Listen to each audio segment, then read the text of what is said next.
मुख्यमंत्री और राज्य के दिग्गज नेता केशुभाई पटेल का निधन हो गया है। गुरुवार सुबह सांस लेने में तकलीफ होने के बाद केशुभाई पटेल को अस्पताल ले जाया गया, जहां उन्होंने अंतिम सांस ली। केशुभाई पटेल की उम्र 92 साल थी। कुछ वक्त पहले ही केशुभाई पटेल कोरोना वायरस से पॉजिटिव पाए गए थे। हालांकि उन्होंने कोरोना को मात दे दी थी। राज्य के मुख्यमंत्री विजय रूपाणी ने केशुभाई पटेल के परिवार से बात की और दुख व्यक्त किया। केशुभाई पटेल के बेटे के मुताबिक कोरोना को मात देने के बाद भी उनकी तबीयत लगातार बिगड़ती जा रही थी, लेकिन गुरुवार सुबह सांस लेने में तकलीफ के बाद उन्हें अस्पताल ले जाया गया। तब इलाज में उन्होंने कोई रिस्पॉन्ड नहीं किया था। गौरतलब है कि केशुभाई पटेल ने 2 बार गुजरात के मुख्यमंत्री का पद संभाला था।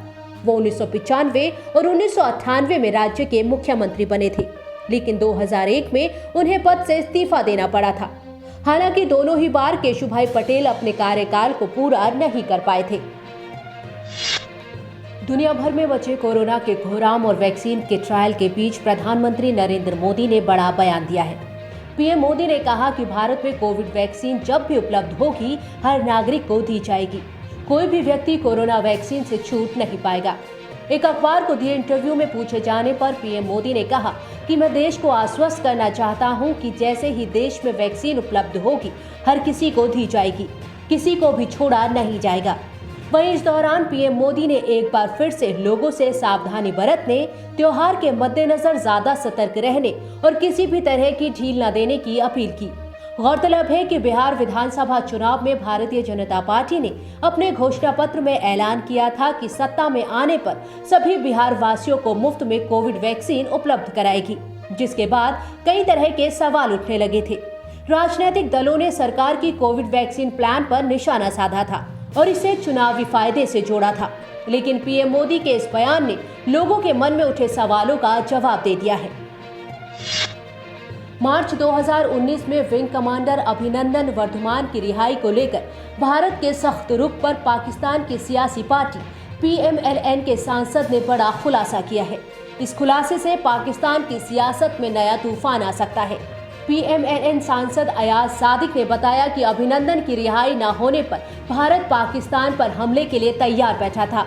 अयाज सादिक ने संसद में खुलासा करते हुए कहा कि विदेश मंत्री SM कुरैशी और सेना प्रमुख जनरल कमर जावेद बाजवा समेत संसदीय नेताओं के साथ एक बैठक में अभिनंदन को रिहा करने को कहा था।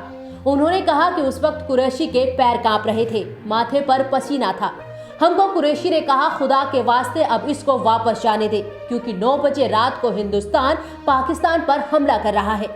अयाज सादिक ने आगे कहा कि हिंदुस्तान कोई हमला करने वाला नहीं था। पाकिस्तान सरकार को सिर्फ घुटने टेककर अभिनंदन को वापस भेजना था, जो उन्होंने किया।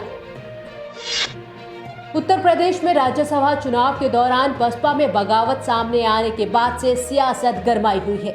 राज्यसभा चुनाव में बगावत करने वाले 7 विधायकों को बहुजन समाज पार्टी ने निलंबित कर दिया है।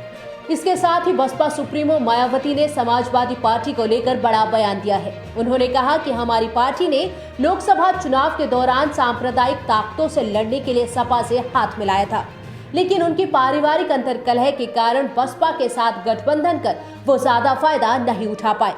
मायावती ने साफ कहा कि राज्यसभा चुनावों में हम सपा प्रत्याशियों को बुरी तरह हराएंगे। इसके लिए हम अपनी पूरी ताकत झोंक देंगे। साथ ही अगर हमें भाजपा या किसी अन्य पार्टी के प्रत्याशी को अपना वोट देना पड़े तो हम वो भी करेंगे। मायावती ने कहा कि लोकसभा चुनाव के बाद सपा ने हमसे संपर्क बंद कर दिया और इसीलिए हमने अपना रास्ता बदल लिया। महाराष्ट्र में केंद्र सरकार की योजना राष्ट्रीय स्वास्थ्य मिशन में 400 करोड़ रुपए के घोटाले का मामला सामने आया है। विधानसभा में विपक्ष के नेता और पूर्व मुख्यमंत्री देवेंद्र फडणवीस ने आरोप लगाया कि NHM में नौकरी के नाम पर 400 करोड़ का घोटाला हुआ है, जिसकी जांच होनी चाहिए। फडणवीस ने इस मामले में मुख्यमंत्री उद्धव ठाकरे को पत्र भी लिखा। फडणवीस ने कहा कि राष्ट्रीय स्वास्थ्य मिशन केंद्र सरकार की योजना है, लेकिन राज्य सरकार इसका क्रियान्वयन करती है। कर्मचारियों की नियुक्ति भी राज्य सरकार ही करती है। NHM में संविदा कर्मचारियों को स्थायी करने के नाम पर राज्य में गोरख धंधा चल रहा है। इसकी पुष्टि के लिए फडणवीस ने मुख्यमंत्री ठाकरे को एक ऑडियो क्लिप भी भेजा है। विपक्ष के नेता का आरोप है कि राज्य में करीब 20,000 ऐसे उम्मीदवार हैं जिन्हें स्थायी करने के लिए 1 से 2.5 लाख रुपए तक लिए जा रहे हैं। उन्होंने कहा कि स्थायी नौकरी के लिए 400 करोड़ का कारोबार होना गंभीर मामला है।